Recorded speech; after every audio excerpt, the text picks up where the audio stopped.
Chers élèves, bonjour. Ravi de vous rencontrer dans cette nouvelle vidéo pour corriger l'examen régional de la région de Fès 2025. Si vous êtes prêts, on commence. Voici l'extrait du texte qui a été déposé dans cet examen régional. En observant la forme du texte, il s'agit d'une scène de théâtre, bien sûr d'Antigone. Vous avez les noms des personnages Antigone, Ismène. La question qui se pose, où se trouve cette scène au début ou bien vers la fin du face-à-face? Si vous lisez la scène, vous allez comprendre qu'il s'agit de le début au début de l'histoire. C'est quand Ismène est revenu pour la deuxième fois pour convaincre sa sœur de ne pas aller enterrer le cadavre de Polynice, mais Antigone lui dit que c'est déjà trop tard et qu'elle est déjà sortie pour enterrer le cadavre.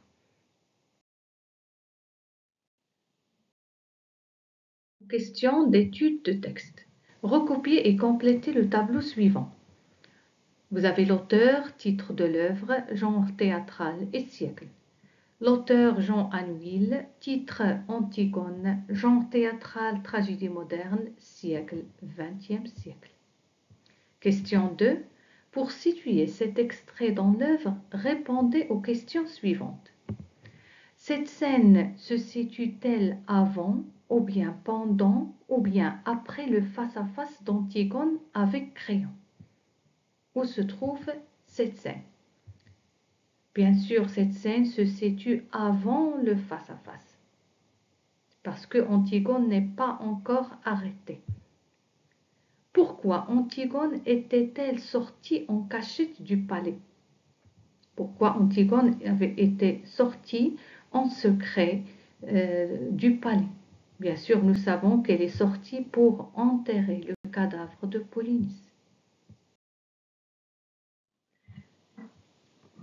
Question 3. Relevez dans le texte deux indices qui montrent qu'il s'agit d'une scène complète, c'est-à-dire qu'il y a un début et une fin pour cette scène.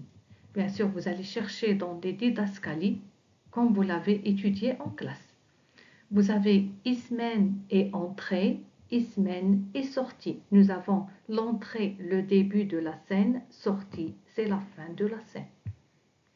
Question 4.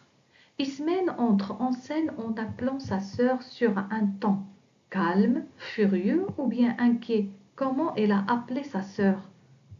Bien sûr, un ton inquiet, il s'inquiète pour sa sœur. Cette manière d'entrer en scène exprime quel sentiment chez Ismène? Bien sûr, puisqu'il l'appelle d'un ton inquiet, bien sûr, un sentiment d'inquiétude. Question 5, vous avez « Sans bouger, oui, je suis là ». La didascalie. Le type et le ton de cette phrase informe-t-il le spectateur sur l'attitude indécise ou bien décevante ou bien décidée d'Antigone? Bien sûr, à partir de cette phrase. Bien sûr, l'attitude décidée d'Antigone. Question 6. Je ne veux pas dormir. J'avais peur que tu sortes. Le rapport exprimé dans ces deux propositions est-il un rapport de cause, de but ou de concession? Bien sûr, c'est un rapport de cause. Je ne peux pas dormir. Pourquoi? Parce que j'avais peur que tu sortes.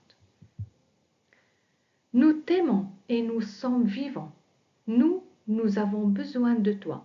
Polynice est mort et il ne t'aimait pas. La figure de style employée dans cette phrase est-elle une antithèse, ou bien antiphrase, ou bien oxymore?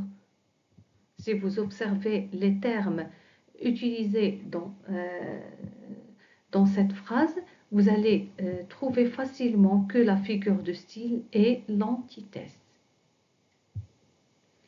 En employant cette figure de style, Ismène eut-elle persuadé sa sœur de l'importance de l'amour et de la vie, ou bien de la vie et de la mort, ou bien de l'amour et de la mort. De quoi veut-elle la persuader? Persuader de l'importance de l'amour et la vie. Question 7. Ismène supplie sa sœur. Ne tente pas ce qui est au-dessus de tes forces. Transformez cette phrase au discours indirect. Bien sûr, cette phrase est très facile à transformer. Donc, nous allons faire les transformations. Donc, toujours commencer par la partie où il y a le verbe introducteur qui est supplia. Donc, Ismène supplia sa sœur. Passons au type de phrase. Donc, nous avons une phrase impérative. Et la règle dit, quand nous avons une phrase impérative, automatiquement, elle se transforme en de plus infinitif. Donc, de ne pas tenter. Ce qui, puis vous avez le verbe est, le verbe être au présent. On doit changer le temps du verbe parce que le verbe introducteur supplia est au passé simple, donc le présent devient imparfait. Était au-dessus de, donc T devient ses forces. Donc la phrase devient Ismène supplia sa sœur de ne pas tenter ce qui était au-dessus de ses forces. Question 8. Sans le savoir, Ismène s'efforce de dissuader sa sœur de transgresser la loi de Créon, mais Antigone lui annonce avec calme et assurance que c'était trop tard. Cette double situation, dont elle a cette scène une tonalité comique et tragique, ou bien lyrique et tragique, ou bien ironique et tragique. Bien sûr, ironique et tragique. Dans cette scène, Ismène est-elle, selon vous, lâche ou sage? Justifiez votre réponse par un argument pertinent. Comment vous trouvez Ismène dans cette scène?